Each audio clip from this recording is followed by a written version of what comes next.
La crisis generada por el COVID-19 generó muchos cambios en la conducta. Hablamos de depresión, de cómo nos impacta.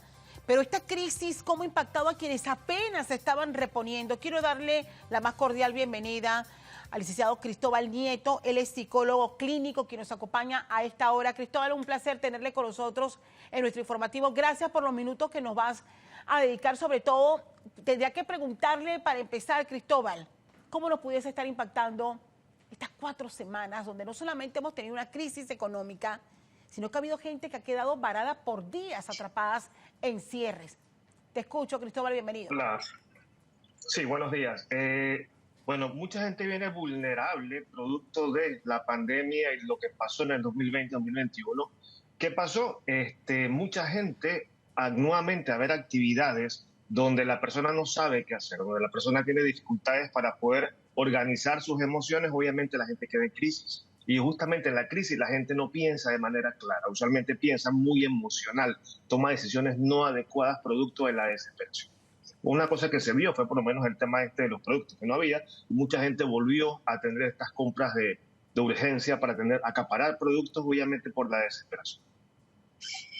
¿Cómo nos puedes estar impactando o cómo eso nos puede resentir? Algunos tips que puedas compartir con nosotros que nos digan: necesito ayuda en este momento porque me he deprimido nuevamente, he perdido las ganas de buscar un trabajo y otras situaciones que pudiésemos estar enfrentando.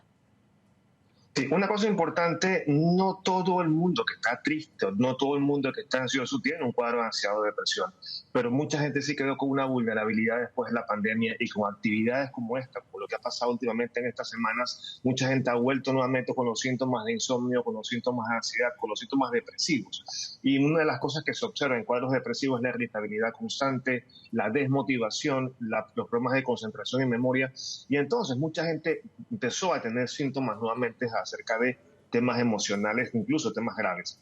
Hay cosas que van desde lo más sencillo, de la falta de sueño, hasta la ideación suicida. Cuando una persona tiene dificultad emocional, una de las cosas que se ve es el tema del estigma, no estigmatizarse y buscar ayuda. Hay alertas, sobre todo en los niños, o sea, ya los niños van para una 4ª semana de no dar clase. Ayer escuchábamos también algunos especialistas alertar de lo que esta crisis puede generar en los muchachos.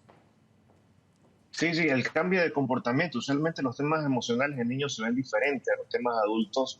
Una de las cosas que se ve en los niños son el llanto frecuente, el tema de la hiperactividad más constante, irritabilidad o problemas con los padres o con los hermanos. En los adolescentes, el tema del aislamiento, el tema de jugar videojuegos más horas de las normales, son temas que se pueden volver a ver.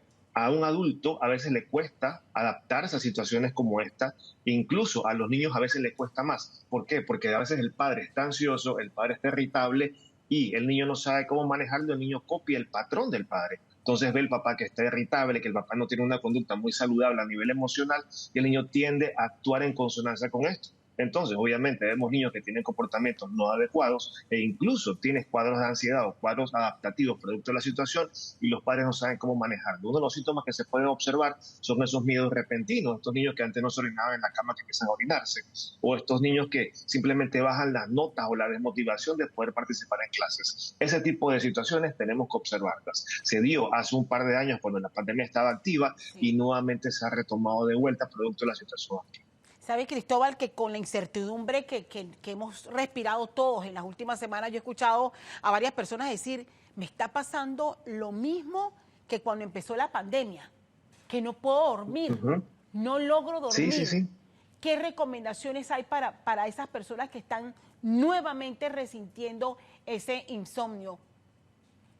Sí, mira, hay cosas muy importantes, sobre todo a nivel emocional y cognitivo, que podemos trabajar. A veces no tenemos la capacidad de cambiar situaciones, no tenemos la capacidad para poder cambiar lo que está pasando a nivel general, pero podemos cambiar lo que podemos hacer en mi casa, en mi círculo de acción. Tratar de aprender acerca de la crisis. Las lecciones más importantes en la vida son las más difíciles de aprender. Cuando la vida nos pone situaciones como esta, es cuando desarrollamos habilidades para poder adaptar. Son muy importantes y tenemos que aprender a manejarlo. La idea, cuando tenemos situaciones como esta, ver qué recursos tenemos, empezar a compartir nuevamente en familia y empezar a rescatar esas cosas que antes pudimos hacer para poder salir de temas emocionales complejos y entonces apoyarlos. El tema del ejercicio físico, el tema de actividades de relajación, y el tema de precipitarme a crear nuevamente un proyecto de vida y ver cómo lo ejecuto. El tener contacto con familiares cercanos, de tener la capacidad para poder conectarme con otras personas es importante. Mucha gente deja de lado el tema de la salud mental, solamente se enfoca en recuperarse de la salud física y olvida lo importante que es esto. Las enfermedades mentales, la depresión y la ansiedad usualmente no aparecen de un día para otro, aparecen acumuladas después de varias semanas de problemas como estos, donde a la persona le cuesta mucho, con mucha angustia y aprensión, tratar de seguir adelante. ¿Conversar siempre es el primer paso, Cristóbal? ¿Contarle a alguien tus preocupaciones? Sí, usualmente sí. Hay personas que obviamente no saltan directamente ante un problema, ante un especialista. Es importante que se busque ayuda si las soluciones que trato de manejar en mi casa no funcionan. Entonces, el hablar, el no aislarme, el no simplemente pensar de que no hay salida al momento. Mucha gente se la pasa pensando en lo que pasó en el pasado o el miedo al futuro y olvidan de estar en el presente. Por eso es importante siempre mantenerme ahora. Me encanta lo que dijiste hace unos minutos, que fue tener un proyecto de vida, que por más difícil que haya sido la circunstancia, siempre es positivo emprender un nuevo proyecto. En caso tal de que hayamos perdido el trabajo, que es la circunstancia de miles en este momento que están sin empleo. Exacto. Usualmente cuando estas cosas pasan, mucha gente piensa que no hay salida. O sea, la gente no se queda desempleada de por vida. La gente usualmente con el tiempo logra conseguir una forma de recursos. Así que cuando estas cosas nos pasen, empezar de vuelta a tratar de ver cómo hago para seguir adelante. Hay que seguir. Entonces, obviamente, no por los demás, sino por nosotros. Cristóbal Nieto, psicólogo clínico, esta mañana con nosotros, acompañándonos y dándonos estas recomendaciones de mucha utilidad, Cristóbal, para miles de panameños que definitivamente nos hemos visto afectados con esta tensión y crisis que hemos sufrido en estas últimas 4 semanas. Muchísimas gracias y buen día.